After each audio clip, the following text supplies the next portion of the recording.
Welcome to Let's Get Real Welcome, everyone. Episode 22. 22. So today's episode, we're going to talk about don't be afraid to take risks. Yes, I love this one. Okay. I love this topic. All right. So let's dive right into this, Let's right? go. So first question is, what is one risk you took that changed the direction of your life? One risk that I took that changed the direction of my life is what I'm doing now. I made the decision to resign from a company, after almost 20 years, in that company. And that was it was a tough decision, to take that chance, to take that risk. But that's something that, we spoke about, we came to an agreement. And it's a decision that had to be made, for not only, for us, right? We did it like for my mental health as well, that's something that had to be done, right? So it was tough, now I'm in a different company now, and I like where it's going. It was a risk, it was a cut of pay, but I'm happier, and that's what matters, right? Your happiness is number one. It doesn't matter, what others think or say. It's something that has to be done, for you and for your mental health as well. Yes. So that's why I made that decision. So for me, the risk was agreeing, right, and or supporting you, right. When you get married, right, is through thick and thin, right, through death do us part, through all of that, and we say that, but we don't think some people really pay attention to it, right? Because if I really was selfish, I would have told you, tough it up, go back to work, like, we need the money, and it was a risk, and at the same time, it was also a commitment to the love that we have, the compassion that we have, the dedication that we have as a couple, right? To accept you for who you are, for what you were going through, for the situation that we were in, and forget about the financial part of it and just think about how are we gonna get you to where you need to be, right? And that's tough, right? That's a risk, right, in itself, because I could have taken that risk saying, okay, well, let's forget about this, you resign, and you would have never been productive, you would have never done anything else in your life, so I think that we have, as human beings, we have to think, weigh the options out, right? Yes. What is it really important? At the time, it was your health, your mental health, you being okay, and me as a spouse being supportive to you. And that's what's important, having that support system. When you make decisions like that, hard decision, and you have a support system that is there to help you, to basically make it smoother, a smooth ride. It's hard when you don't have nobody and you don't have a guidance, but if you have a support system that is there backing you up, that's the best feeling in the whole wide world. So I'm grateful, that I have the support system that helped me make that decision and be where I am now, when it comes to mentally and physically, and financially as well, Yes. So. Yes. So, what fears or doubts often stop people from taking risks or pursuing their dreams? Oh man, fear of the unknown. Yes. Many people have the security, where they are, and they're comfortable being where they are, and the fear of the unknown, like, oh no, I don't know what's gonna happen. I don't know, if let's say, for example, you want to make the career change, and you are where you are now. Yes. You've been there so long. I don't know. Do they have a pension? Do they have the benefits? How much am I gonna get paid, or whatever it is? When you have that fear of not knowing what it is, it makes it hard. Yes. For you to make that decision. So I would say fear of the unknown.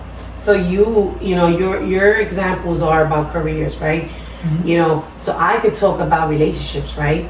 Yeah. A lot of times, people stay in abusive relationships Oh, because yes. of fear Yes. of the unknown. and fear of, like if I leave this person financially, like I know there's a lot of cases that women stay because they financially not stable, not even because they love the person, it's because they can't afford not to be with this person, which is so sad, right? Which is sad because we want to be able to live in a society where, if we see something that's wrong, we speak up and we take action. But there's a lot of people that we can't judge them because they can't take action. The fear of not knowing where they're gonna live tomorrow, where their kids are gonna lie their head, whether, this person, if I leave them, they're gonna hurt me. Whether, this person's gonna hurt my family, whether this person, like the control that they have over me, how bad is it, right? So we have to be very careful when we judge people, like, oh, why this person didn't leave, or why this person, it's tough. It's tough, to live in a situation where you don't know how, things are gonna turn out for you the next day, right? Yeah. So, you never know what the other person is going through. Yes. You never know what the other person is going through. You see them walking around and you be like, oh man, why are they still there? Why are they still going through that? Yes. Why don't they just leave? It's like, but they probably want to leave, but they don't have the courage to do it. Yes. And that's one thing that traps us as human, is having the confidence and the courage to make that decision, Yes. So it's tough, but anybody could do it if they really set their mind to it, and if they really get the resources, right? There's a lot of resources out there that could help, when you're going through a situation like that. How do you know when it's time to step outside your comfort zone and take the chance on yourself? When you realize that enough is enough. Yes. When you hear that voice inside of you that says enough is enough, that's when you take action. When you decide that I'm no longer gonna be living like this, or whatever situation you're in, Yes. There's something that has to come from within, that spark that says, that's it, I'm gonna change, or I'm leaving, or I'm doing this and that, and I don't care what happens, I'm just gonna do it. Exactly. When you realize that's enough is enough, that's when you're gonna, from within, you're gonna find the courage, you're gonna find the strength, to take that step.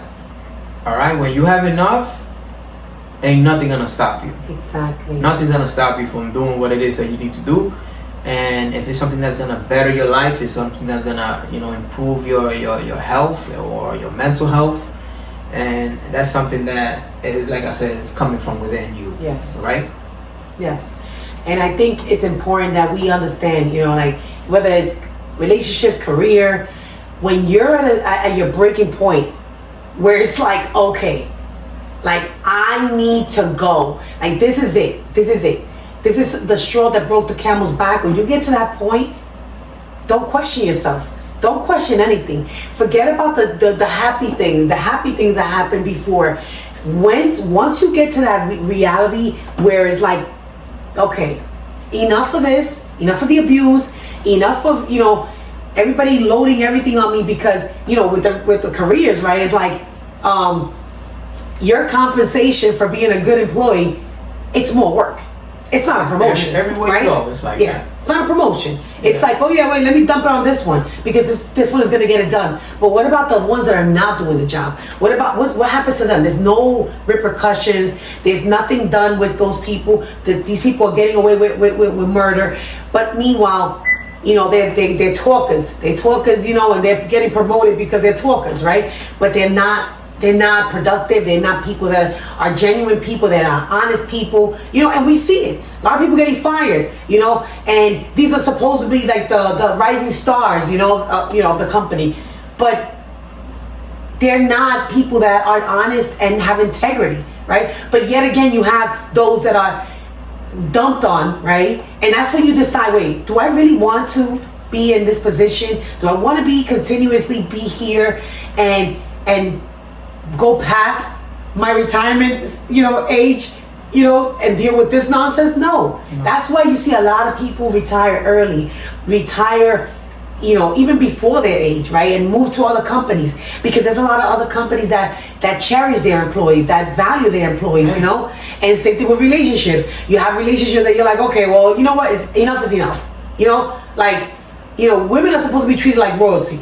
And when you normalize, you know, being treated like garbage, you know, and being treated like a peasant, you know, that's you know, that you get to the point where like, wait a minute, I see how everybody else, you know, their husbands hold the door, their husbands, you know, they ask them when they want something, they don't tell them. Wait, there's something wrong with this picture. There's something really wrong with this picture, right? It's true. You know, so that's when you reach that boiling point. That's like, okay, it's time to go. It's time to go. Right? Enough is enough. Yes. So, have you ever taken risk that didn't work out as planned? And what did you learn from this experience? Absolutely.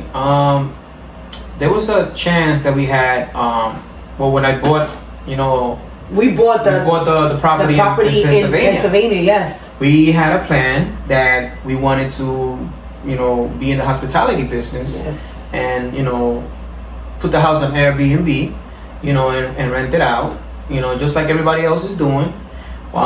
We did the research. Not everybody else, because in order for you to do this, it's a great endeavor, right? So it takes a lot of money. It takes a lot of sacrifice. It's a lot of sacrifices. And not everybody's doing it, you know? So just be mindful that just picking up and, you know, and putting an Airbnb together is not like, oh yeah, that's it. No, it's hard work. It's hard work. You know, when we bought the property, it was a commercial zoning. And then once we decided to go forward, we found out that our neighbors in a little cul-de-sac got together and conspired to make it residential.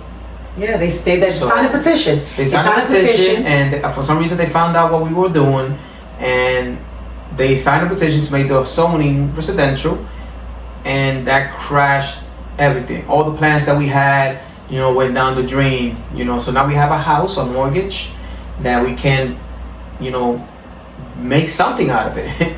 So we were paying mortgage for over 2 years. Yes. All right, without even renting the house. There were times that we couldn't even get up there because you were working overtime, yes. Right?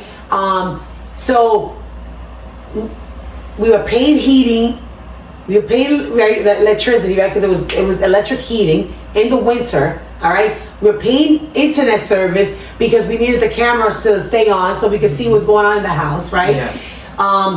What else were we paying? No, just the taxes, the garbage, stuff like that. The taxes, yeah. Like we were paying everything just to maintain a property that we were not doing anything with, right? Exactly. It was a lot. So what did we learn from this? We learned that, you know what? One is not easy. Two is that you have to really, really dig deep and do your homework, right?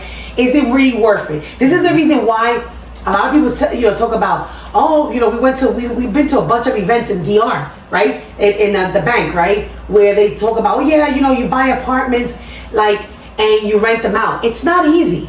You know how many apartments, like they're like a dime a dozen in everywhere. Punta Cana, in Samaná, like everywhere, like, in Puerto Plata, like, you know how many people are buying apartments? Do you really think you're gonna be renting that apartment every weekend? No, you're not. So what we learned is like, we're not doing that. Exactly. We're not getting ourselves into that jam again. I'm sorry. Yes. No, you learn, and then it is so much competition. There's so many options out there, to rent from. And now you gotta be fortunate enough and lucky enough that you are the chosen. If you don't have the stuff that people want, if you don't have like, let's say the amenities and stuff like that, with the same amenities. Yeah. You're on the third floor. Somebody has the first floor. People like the first floor. Maybe the first floor will get most of the the rentals. Yes. Some people don't want to go up the stairs. Maybe they you have a 1 bedroom. People don't want 1 bedroom. They have a big family. They want 2-3 bedrooms, right? Now the third floor, third floor 3 bedroom apartment is the one that's the high commodity now. Mm-hmm. So it's like, what is the probability that now you on the third floor, you're gonna get rentals, Like, so you have to, like, it's like a bargain, right? The market is saturated with so many apartments and so many Airbnbs. What is the probability? And it's everywhere, not only there, everywhere throughout the country. What is the probability that yours is going to be the one rented? That's true. Slim to none. Yes. Like, if you're talking about, a property right in Disney, like, now we're talking business, right? But if we're talking about you're in Orlando, but you're like an hour away. Yeah, people are gonna cater to whatever's closer. Exactly. Yeah, that's how it is. People are gonna go rent to 10 minutes away. Anything 10 minutes away, 15 minutes. People don't want to drive. Some people they fly in and they take Ubers wherever they go. They take shuttles wherever they go. So you buying a property to rent in an area where it's like a tourist area. Be mindful, like to us it was like we thought, because we have, the Poconos, we have a lot of activities going on, but we didn't take into consideration that the neighbors weren't going to be happy with, with this, short-term rental. Yeah. We didn't think that was going to happen. Yeah, and it's a curveball that life throws at you. Exactly. You have a big plan for something and life will throw you a curveball. Yes. And you learn from it, but at least you took the risk and you found out what it is, to go through that. And that way it'll help you for whatever next endeavor you have, whatever, Yes. To do more research and, to carefully, review things, before you take action, right? So. And this is why we're so skeptical about putting our money, into an Airbnb, not knowing what's gonna be the result. I mean, we see it, we see the market saturated, and we see it, we see what's going on, and the probability of us getting weekly rentals and being able to pay for the property is not, it's slim to none, and we're gonna be losing money. So we decided that this is not something that we would like to put our money in. Yeah. After going through this risk. Exactly. So, what advice you give to someone who is afraid to take the first step towards something they truly want? Just go for it. You're not going to find out until you do it. So, the only way you're going to find out if it's going to work out is just taking the action. Taking the action is the only way you're going to find out if it's going to work for you, if it's the right thing for you. And then once you do that, if it works, it works. If it doesn't work, find the next endeavor. So I'm a big believer in doing your homework, right? So one of the things that I always did, right, whenever I bought a property, whenever I was going on an interview, I came at night. So I used to go around the neighborhood at night so that I could see the neighborhood, to see how it is, right? So if you're thinking about investing in a neighborhood, right, you're like, let me see how it is at night to make sure that this is not crazy at night, or to make sure that, let's see what really happens in this area, right? So, and also if I'm going to an interview, right, and I'm like, let me scope the area during the day, and let me scope the area at night to see if I get out of work late, what am I going to be encountered with, right? So it's important that when you're investing yourself, you're putting your money somewhere, or you're thinking about investing in a property, investing in, even if you're opening up a building, like opening up a storefront, see what's around there. If you're like we have somebody down the block, like a business down the block, that it closes, it opens, it closes, it opens. One day is a restaurant, the next day is a bakery. Mm-hmm. And we always and we notice this is not a hot spot. This is a spot that not too many people stop there, right?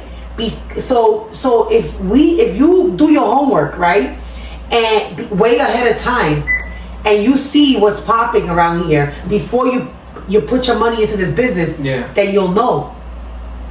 Every business that's open up in this corner, it's not successful. That's true. That's true. So do your homework. Yeah, everything you do, whether it's a business, whether it's, let's say, investing money as well.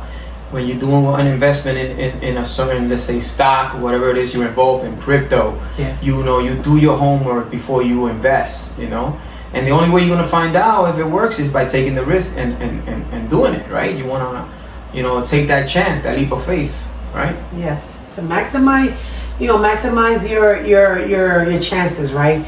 But also be conservative, right? When you're not sure, right? Be conservative because you're Be skeptical. Yeah, exactly. Be skeptical. Be skeptical. Think about like, okay, if maybe you were thinking about investing 5,000 instead of 5,000, invest 1. So that you won't lose as much, right? If it does happen, if you do lose, right? And also watch it, right? If you're talking about crypto or any stocks, watch the market, right? Because you're not gonna just throw your money there and just let it sit and not watch it, right? So that's another thing. Like you could take the risk, but also be skeptical, be attentive, pay attention to what the market is doing, right? Yeah. So Yes. But is there anything else that you want to say before we close about taking risk? Listen, like, you only have one life, right? You only have one life, and what are you gonna do with your life? You gotta, that life is short. Your days are numbered in this world. Why not make the best of it? Now, Les Brown, motivational speaker, said, "Die on empty." Die on empty. Like, live full and die on empty. Give everything you have now, right? And know that when you leave this world, you did the best that you can. You left a legacy behind, and you were able to achieve everything that you wanted to achieve. And you made the life, of others better, and you left a legacy behind. You took care of what you needed to take care of. You took care of your children. Exactly. They were good. You made sure that they were set. Your family is set before you left this world. So die on empty. Make sure that you're empty when you leave this world, and you left everything you could behind. Yes. So you made things better. Amen. Okay, so in closing, don't let fear stop you from taking risk. Sometimes the greatest opportunities are waiting on the other side of your comfort zone. Take chances, believe in yourself, and go for it. That's all we have for you. Thank you. Until next time.